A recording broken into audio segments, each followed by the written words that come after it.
Bom, na aula de hoje nós vamos falar sobre a hidrografia mundial, seus conceitos, o que é um rio, o que é um mar, o que é um golfo, o que é uma baía. A gente vai falar também, sobre o perfil de um rio, aonde ele nasce, aonde ele vai desaguar. Além disso, você vai também ver as principais bacias hidrográficas do planeta, cada característica, cada peculiaridade. E também vai entender qual é o papel dos oceanos Atlântico, Pacífico, enfim, dos principais oceanos hoje, que compõem o planeta Terra. Aliás, esse nome, ele não é o correto. Na verdade, deveria se chamar planeta Água, porque a maior parte da nossa superfície é composta por água. Mas, enfim, ficou planeta Terra, a gente tem que continuar. Galera, para a gente começar, eu queria fazer uma pergunta. Será que você vai saber? Qual é o maior rio do planeta? Qual é o maior rio do planeta Terra? Você sabe? Bom, causou uma certa dúvida, Qual é o maior rio do mundo? Bom, a pergunta também não foi tão clara assim. Em volume de água ou em extensão? Bom, em ambos os quesitos, a resposta só pode ser o Rio Amazonas. Isso gera até uma certa polêmica, ou pelo menos gerava. O maior rio do mundo hoje é o Amazonas, mas até bem pouco tempo atrás, o maior rio do mundo era, em extensão, considerado o Rio Nilo. O Rio Nilo era o maior em extensão, mas, há alguns anos atrás, descobriu-se que a nascente do Amazonas ela era mais anterior, num espaço anterior ao que se considerava, ou seja, o Rio Amazonas ficou maior do que era. Bom, respondida a pergunta, vamos agora a alguns conceitos, o que é um mar, o que é um rio, como ele se forma, como é que isso tudo funciona. Para explicar melhor isso, a gente só pode começar a falar sabendo a história do ciclo hidrológico, De onde vem essa água? O processo começa a partir da evaporação, ou seja, por exemplo, quando a sua mãe coloca uma roupa no varal, dali a 2, 3 horas aquela roupa secou. Para onde foi aquela água? Aquela água evaporou. A mesma coisa acontece, por exemplo, quando você coloca uma panela com água no fogo. Se você deixar por muito tempo, aquela água vai evaporar a partir do calor. Bom, então a água tem essa propriedade, ela evapora. A partir da evaporação, ela se transforma em gás, ou seja, na sua forma gasosa, e vai parar nas altas camadas da atmosfera, com o nome de vapor d'água. Esse vapor d'água, à medida que sobe a temperatura esfria, ele vai condensar, saturar e precipitar. Bom, você está vendo aí no esqueminha, como é que a coisa funciona. Evaporação, condensação, saturação, precipitação. Essa água volta em forma de chuva, E essa água da chuva alimenta rios, alimenta lençóis freáticos, que vão acabar desaguando, por exemplo, em oceanos. Essa água acaba parando em oceanos, que também, você tem aí a evaporação. Ou seja, o ciclo hidrológico só funciona a partir da evaporação e do calor do sol. Daí a necessidade de todos os conjuntos estarem funcionando perfeitamente. Qualquer alteração, por exemplo, na temperatura, pode provocar uma mudança brusca no ciclo hidrológico. Bom, vimos aí como é que a água chega até aqui a superfície. É um ciclo que não acaba mais. Se não houvesse esse ciclo, nós teríamos um período com a água, provavelmente, e depois ela não seria mais vista no planeta. Graças a Deus existe o ciclo hidrológico. Bom, e o rio? Já que a gente comentou sobre o rio, como é que o rio está dividido? Como é que é a história de um rio? Bom, há um brotamento de água, a água aflora, do lençol freático vai aflorar na rocha, e aí começam as nascentes dos rios. Bom, as nascentes dos rios normalmente estão localizadas em áreas mais altas, né? Nas áreas de pico, nas áreas que a gente chama de divisores de água, né? Bom, essa área, ou também chamada de alto curso do rio, ou seja, as nascentes, ela é uma área com grande declividade. Isso faz com que a água desça as nascentes com uma velocidade grande. Normalmente, o que se observa, né, é que o curso do rio nas nascentes, nesse alto curso, nessa região mais alta, é um curso mais retilíneo, né? É um curso onde a água vem com uma velocidade tamanha que ela não consegue desviar para fazer muitas curvas, ou seja, é um curso mais retilíneo do rio. Já quando ela chega no médio e principalmente no baixo curso, junto à sua foz, lembra disso, né? O baixo curso de um rio sempre próximo à foz, a tendência é de que esse rio seja mais, né, curvilíneo, que esse rio seja mais meândrico, né? O que é um rio meândrico? É um rio que apresenta uma boa quantidade de curvas.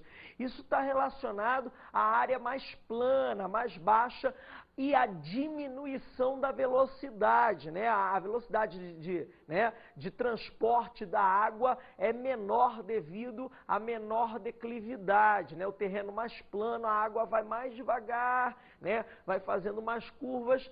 E outra diferença também entre o baixo curso próximo à foz e o alto curso de um rio, né? O alto curso sempre apresenta sedimentos mais grosseiros, né? Você vê, por exemplo, em cachoeira, aquelas pedras enormes, sedimentos mais grossos. Quando você vai para o baixo curso, próximo à foz, né? Você encontra aquela areia já, aquele pedacinho de pedra pequenininho, né, já bastante trabalhado pela água dos rios. Ou seja, baixo curso e alto curso têm diferenças, né? E tem a foz, que é o encontro do rio com o oceano. Bom, a foz de um rio pode ser de duas formas, em delta ou em estuário. A foz em delta é aquela que apresenta vários canais. Por exemplo, a foz do rio Mississippi. Além disso, você tem a foz em estuário, é aquela que o rio deságua num só canal no oceano, tá? Por exemplo, o Rio do Prata, né? Lá na Argentina, entre a Argentina e o Uruguai, é um exemplo de rio que tem foz em estuário, ou seja, deságua num único canal. Bom, falamos de rio, de estrutura de rio, agora vamos falar de oceano, mar. Mas o que é isso? Oceano, mar, golfo, baía? Bom, isso é parte de uma única estrutura. Obviamente, né, a maior estrutura de água salgada que nós temos são os oceanos, ok? Tá? Nós temos alguns oceanos importantes, né? O Atlântico, o Pacífico, enfim. A gente vai ver daqui a pouquinho, né? Guarda um pouquinho aí, a gente vai ver com calma isso. Agora, tem divisões.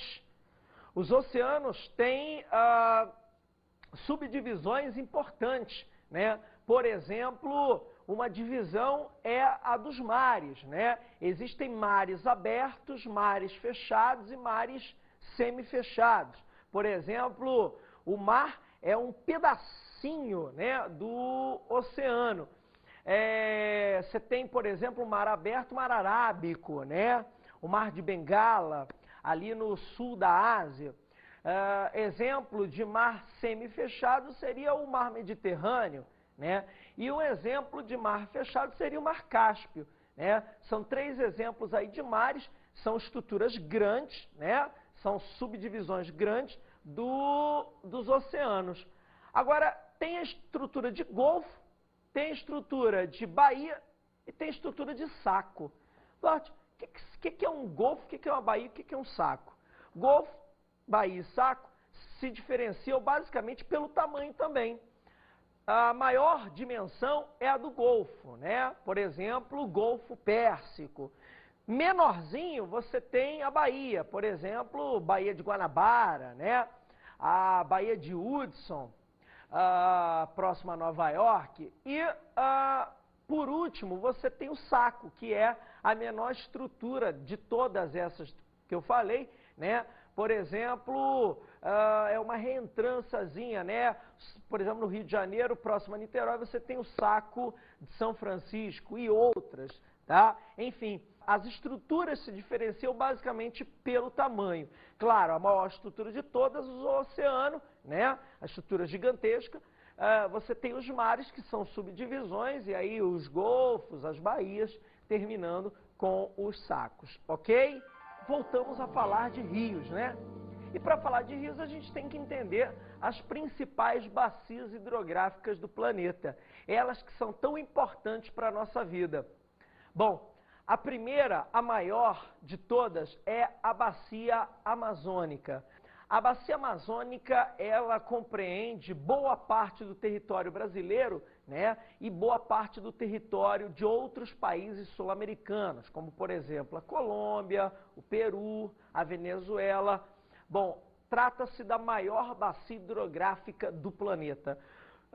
O Rio Amazonas, principal rio, né, dessa bacia, ele é o maior rio do planeta, a gente já viu aí na resposta da enquete, em volume de água e também agora em extensão.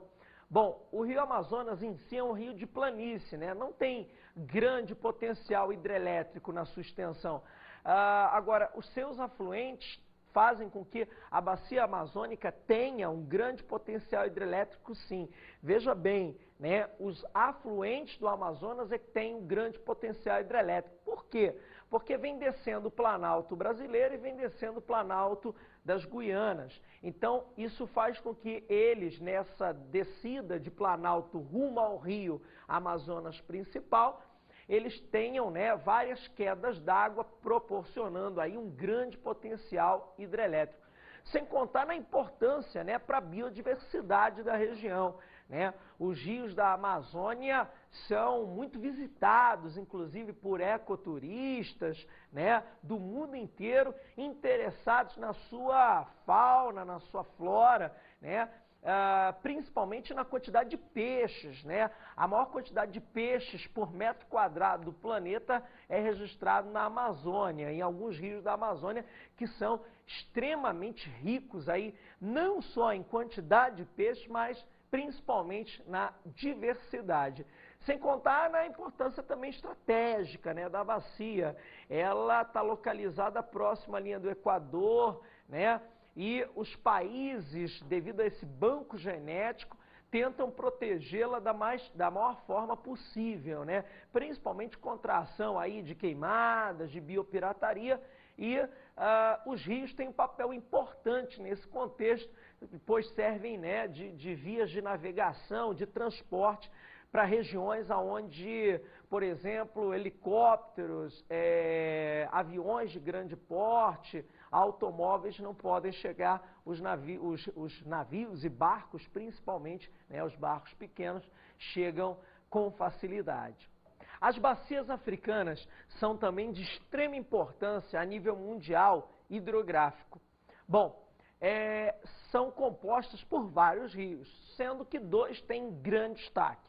O primeiro é o Rio Nilo, né? O Rio Nilo, ele tem uma característica toda especial. Primeiro porque nasce, né? A nascente dele é numa região de clima úmido, próximo ao centro africano. E por isso ele é perene, né? Ele nunca seca. Mas a sua grande extensão faz com que ele corte o deserto do Saara e sirva como a única fonte de água de uma extensa região no meio do deserto do Saara. Tanto que nas margens do Rio Nilo você tem uma grande concentração populacional. É uma das maiores do planeta. Por quê? Porque quase toda a população, por exemplo, de Sudão e Egito, né, que o Rio Nilo corta, está localizado junto ao Rio Nilo por causa da escassez de água, né? O Rio Nilo, ele transborda durante o verão, né? E faz com que alague as áreas vizinhas. Esse alagamento do Rio Nilo pode parecer desastroso, pode parecer, né, problemático, só que na realidade ele é benéfico, porque esse alagamento do Nilo provoca a irrigação e provoca também a nutrição, né? Ele traz nutrientes fertilizando os solos na margem do rio Nilo, fazendo-os férteis, né? Para plantação e colheita de alimentos. Quer dizer, além do fornecimento de água, o rio Nilo também é um fertilizador de suas margens, permitindo aí colheitas de agricultura importantes aí para a alimentação dessa população tão carente de água. O rio Nilo vai desaguar no mar Mediterrâneo, dá uma olhadinha no mapa aí, né? Ele deságua em forma de delta, né? Um dos deltas mais bonitos e mais famosos do planeta, aonde você tem, por exemplo, a cidade de Alexandria, né? A famosa, antiga cidade literária, bíblica, né? Localizada na foz em delta aí do rio Nilo. Bom, outro rio importante da África é o rio Congo, né? O rio Congo cortando o centro da África, na região equatorial. Você sabe que a região equatorial é uma região, né, ciclonal. Mas o que é uma região ciclonal? Região ciclonal é aquela que vai receber a carga de ventos alísios, úmidos e quentes. Bom, essa umidade, esse calor, né, vão gerar uma grande precipitação nessa faixa equatorial. Isso vai beneficiar o rio Congo, né, que é o segundo maior do mundo em volume de água. Lembrei de uma coisa importante. O segundo maior do mundo em extensão é o Nilo. Quer dizer, o segundo maior em volume d'água e o segundo maior volume em extensão, né, estão na África, ou seja, são rios africanos. O Congo, ele tem essa grande vazão de água, né, porque ele possui uma dupla captação. Tanto águas do hemisfério norte quanto do hemisfério sul, já que ele está ali próximo da linha do Equador, né? Justamente na divisa. Então, quando é verão no norte ou verão no sul, ele está captando água. Daí a explicação para esse grande volume de água do rio Congo, ok? Outros rios importantes africanos, que a gente também não pode deixar de citar, são o Zambézio e o Limpopo, né? São rios de importância regional que servem para abastecimento de água da população, servem, né, para pesca, quer dizer, alimento para essa população, que é uma população que sofre bastante com o problema da fome. Nos Estados Unidos encontra-se a bacia do Mississippi e Missouri. É uma bacia extremamente importante para a América do Norte, principalmente para os Estados Unidos. Bom, esses dois rios e outros, né, formam uma bacia de grande importância regional. Ela tem um potencial hidrelétrico, principalmente na sua nascente, né, na parte centro-norte dos Estados Unidos. Ela nasce no centro-norte e vai desaguar no Golfo do México, né, na parte sul dos Estados Unidos. Bom, essa bacia ela está encaixada numa planície, né? Daí mais importante ainda, porque ela é uma bacia, né, por si só já fornece água para a agricultura e ali você tem o desenvolvimento, né, dos chamados belts americanos, o sistema de agricultura principal, né, norte-americana é feita ali naquela região, né, o Corn Belt, cinturão do milho, né, o Cotton Belt, cinturão do algodão. Além disso, você tem, né, uma planície. Então, esses rios, né, os rios da bacia do Mississippi e Missouri, servem como grande fonte de navegação. Navegação que transporta mercadorias, né, principalmente mercadorias agrícolas, para exportação ou para deslocamento interno mesmo, né? E além de transportar mercadorias, a bacia do Mississippi e Missouri também tem outro papel, né? Que é o de transporte de pessoas, e é transporte regular, como se você estivesse pegando um avião ou estivesse pegando um ônibus, né, de uma cidade para outra. As pessoas utilizam navios, barcos, enfim, né, a navegação é extremamente utilizada nessa bacia. A bacia do Mississippi Missouri vai desaguar no Golfo do México, como eu já falei, em forma de delta, né? É um delta também bastante apreciado, bastante bonito. E ali próximo você tem a cidade de New Orleans, né? Que é a cidade da música e dos negros, né? Nos Estados Unidos, que é uma cidade localizada próxima a essa foz aí do Mississippi Missouri, justamente por quê? Porque servia, né, como entrada e saída de escravos, né, negros que trabalhavam nessas plantações na época em que a escravidão era permitida nas lavouras norte-americanas. Galera, já que a gente está falando de rios, a gente não pode esquecer de falar dos rios europeus, né? O primeiro vai ser o Rio Volga. Rio Volga é o maior em extensão da Europa, né? Ele é um rio que tem particularidades. A primeira é porque ele nasce, né, e a sua foz também é dentro de um único país, que é a Rússia, né? O rio Volga, ele corta todo o território russo. É uma extensão, mas corta só um único país, que é a Rússia. A outra é que o rio Volga também, né, ele congela durante o inverno. Dá uma olhadinha aí no mapa, né, para você ver a localização da nascente até a foz. E a foz dele é no Mar Negro. Principalmente na área de nascente, devido às temperaturas muito baixas, ele vai congelar durante o inverno. Isso é um problema sério. Por quê? Porque o Volga é utilizado e bastante para transporte de pessoas e mercadorias também, né? Mas durante o inverno esse transporte fica impossibilitado devido à grande quantidade de gelo, né, presente dentro do rio, o que impede a navegação. Bom, o segundo rio, né, sobre o qual nós vamos falar dentro da Europa é o Rio Reno. O Rio Reno e o seu, né, coadjuvante, o seu afluente, o Ruhr. O Rio Reno, ele vai ser chamado de o Rio Industrial, principalmente porque ele corta dois países que são duas potências industriais dentro da Europa.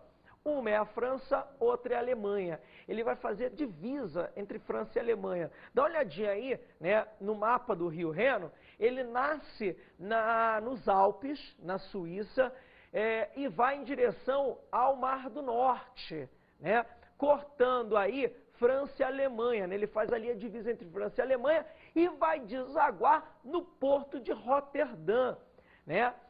Que, aliás, é o porto mais movimentado hoje da Europa, na Holanda. O porto de Roterdã tem essa movimentação por quê? Porque recebe mercadorias que vêm do mundo inteiro, né? Que vêm de navio e são embarcadas em barcos que vão entrando pelo Rio Reno, né, e vão aí despejando suas mercadorias nos países, principalmente França e Alemanha. E também o Rio Reno, né, tem a presença de várias indústrias, por exemplo, da Volkswagen, ao seu redor. Por isso é chamado de Rio Industrial, pela presença de uma centena de indústrias, né, em volta aí da sua trajetória, e além dessas indústrias, você tem o escoamento dessa produção industrial, né, pelo Rio Reno. O Rio Reno, até uns 20 anos atrás, ele era extremamente poluído, né, e de 1984 para cá começou um sério programa de despoluição do Rio Reno, né? Hoje ele já está bastante poluído, inclusive com presença de peixes e tudo mais, né? Mostrando que, mais uma vez, se o homem realmente se esforçar, ele consegue bons resultados. Outro rio importante dentro da Europa é o Rio Danúbio, né? Dá uma olhadinha aí, ele também nasce nos Alpes. Repara que os Alpes é uma grande fonte aí de nascente de rios. O Rio Danúbio nasce nos Alpes, só que ele não corre para o norte como o Rio Reno, né? Ele corre para o leste europeu, tá? O Rio Danúbio, ele foi chamado de rio político durante a época da Guerra Fria, porque a nascente do rio estava na parte capitalista da Europa e a foz estava na parte socialista da Europa, né? No leste europeu. O Rio Danúbio, ele tem uma particularidade, ele atravessa uma série de capitais, né? Viena, Budapeste, né? São cortadas pelo Danúbio, né? Isso inspirou vários autores, várias obras, né, literárias, de pintura, de música, né? Em volta aí do Rio Danúbio, tá? E hoje ele é bastante utilizado para o turismo. Você pode fazer uma tour pelo Danúbio, né, que vai parando nessas capitais e nas cidades vizinhas ao rio, né, que tem bastante importância dentro da economia regional desses países. Uma outra bacia importante é a bacia do Rio Pó. O Rio Pó, ele corta o norte da Itália, né? A região mais industrializada da Itália. O Rio Pó, ele nasce também nos Alpes, né? E vai desaguar próximo a Veneza, no norte da Itália, pegando toda a região industrial, né?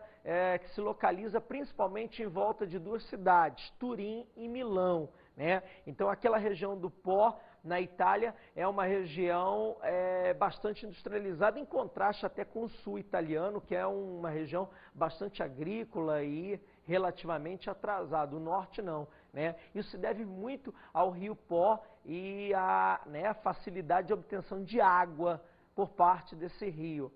E para terminar os rios europeus, a gente não pode deixar de falar do Tâmisa, né? O caso do Tâmisa. O Tâmisa é o principal rio, né? Inglês, ele corta a cidade de Londres e serviu aí no processo, né, inicial de Revolução Industrial. O rio Tâmisa durante várias décadas permaneceu sujo, imundo, né, podre, sem qualquer perspectiva de vida. E a partir dos anos 60 os ingleses entraram numa campanha séria para reverter esse quadro e nos anos 90, 30 anos depois, eles conseguiram um resultado tão esperado, né? Hoje o Tâmisa, por exemplo, é utilizado para banho durante o verão, né? Por pessoas na cidade de Londres. O Tâmisa é utilizado para pesca, enfim, é mais uma demonstração de que o ser humano pode, né, conseguir reverter quadros ameaçadores para a sua própria sobrevivência. Bom, para terminar essa história de rios e suas bacias importantes, nós vamos falar dos rios chineses e da importância do Ganges, lá na Ásia. São dois rios de grande importância na China. O Yangtze-Kiang, que é o rio azul, e o Huanghe, que é o rio amarelo. Os dois, né, nascem na área oeste da China e desaguam na parte leste. São de extrema importância, principalmente no centro da China, devido ao seu potencial hidrelétrico, já que nascem numa região mais alta e vão provocando quedas d'água, tanto que a China está construindo a gigante, né, represa aí de Três Gargantas, que está prevista aí para ser inaugurada em 2009, né, vai ser a maior represa hidrelétrica do planeta, no Rio Azul, nesse Yangtze-Kiang. Além disso, tem uma importância de abastecimento, né, de água para a população e para a irrigação, né, irrigação agrícola, ok? O Ganges, ele é um rio basicamente indiano, né? Ele corta a Índia e a grande peculiaridade do rio Ganges é ser um rio religioso, né? É um rio bastante ligado à religião hindu. Os hinduístas acreditam que só conseguem se purificar, né, se livrar dos pecados, das coisas ruins, tomando banho no Ganges, tá? Essa é a grande característica dele. E a outra é que a foz também é em delta, né? Fica em Bangladesh, um outro paizinho ali da região, e essa foz é uma das regiões mais habitadas do planeta, né? Um verdadeiro formigueiro humano, tá? Na foz aí do rio Ganges, em Bangladesh. Falamos de rios. Agora vamos para os oceanos. O primeiro grande oceano a ser analisado é o Oceano Atlântico, né? Dá uma olhadinha aí no mapa, repara que ele, né, vai de um polo a outro, separando o continente. Por exemplo, ele separa o continente americano, né, da África e da Europa. Aliás, por falar nisso, o Oceano Atlântico era o grande mar tenebroso, né, dos europeus, na época das grandes navegações, o grande mar a ser desvendado. Ele teve essa importância, né, durante a época das grandes navegações e vai ser o principal oceano, né, durante vários séculos, já que grande parte da economia mundial estava localizada entre a Europa e os Estados Unidos, a Europa e as Américas, enfim, né, os europeus e a colonização do Novo Mundo aglutinavam, né, a concentração econômica, a troca de mercadorias, as relações comerciais estavam muito ligadas ao Atlântico, ainda estão, só que surgiu um novo oceano comercial. Esse oceano é o maior de todos em extensão, que é o Oceano Pacífico. E essa mudança, esse novo papel do Oceano Pacífico se dá muito devido ao crescimento das economias da Ásia, principalmente Japão e China, né? Japão, China e complementando aí os tigres asiáticos. Esse conjunto, junto aos Estados Unidos, né, que fica do outro lado do Pacífico, faz com que o Oceano Pacífico venha recebendo aí várias rotas comerciais, tanto a nível de mares, né, rotas marítimas, quanto aéreas, né? O Oceano Pacífico acabou nos últimos 30, 40 anos aglutinando boa parte das rotas comerciais, isso muito decorrente aí do crescimento das economias asiáticas e o comércio que se faz, principalmente com os Estados Unidos, grande mercado consumidor do planeta. A gente agora vai falar sobre o Oceano Índico. Ele é o menor dos grandes oceanos. O Oceano Índico ele está localizado entre 3 continentes, África, Ásia e Oceania. Bom, a grande particularidade dele é a travessia, né, de navios petroleiros por causa do Oriente Médio. Grande parte do petróleo que sai do Oriente Médio atravessa o Oceano Índico, então ele é de extrema importância com relação a isso. E para terminar essa história de oceanos, falar do Oceano Glacial Ártico, né, que comercialmente ele não tem muita importância. Você deve saber por quê. Ele é congelado, né? Grande parte do Oceano Glacial Ártico está sob forma de gelo devido às baixíssimas temperaturas localizadas próximas ao Polo Norte. Ok? Legal? Beleza? Não é só coisa boa que a gente tem para falar. Infelizmente, há sérios impactos ambientais em recursos hídricos, principalmente em rios e oceanos. Bom, nós temos aí graves problemas relacionados a agrotóxicos, né? A utilização de agrotóxicos acaba sendo maciça e isso acaba provocando a contaminação através da água da chuva que leva esses agrotóxicos, né, junto ao lençol freático e acaba contaminando rios e também oceanos, né? Há sérios rios comprometidos com uma carga muito acima do permitido de agrotóxicos.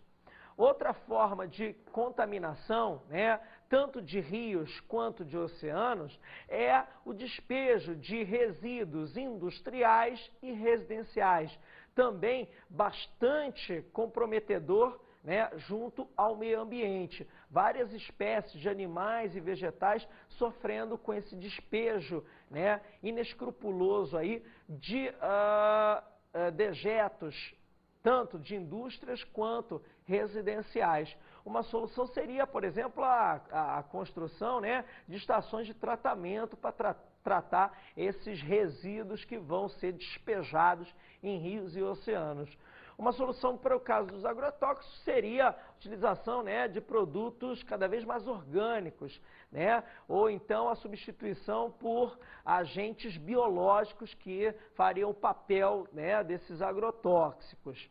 Bom, um terceiro ponto, principalmente esse relacionado aos oceanos, é o despejo de petróleo, né, o vazamento de óleos que causa vários desastres ambientais, como, por exemplo, aqui no Brasil, registrado na Baía de Guanabara, né, que frequentemente recebe navios petroleiros, já que tem terminais dentro da Baía de Guanabara, no Rio de Janeiro, e isso pode causar, né, o vazamento aí nesses navios ou em algum duto, pode causar aí a contaminação da baía e, obviamente, causar um desastre ambiental. Agora, o maior desastre ambiental relacionado a petróleo foi com, né, o navio Exxon Valdez, né? Ele vai derramar uma grande quantidade de toneladas aí de petróleo no Alasca, né, causando aí o maior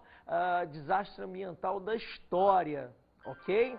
E agora, para refletir, como viveremos no futuro com cada vez menos água? Reflita um pouco sobre isso. Gente, vamos agora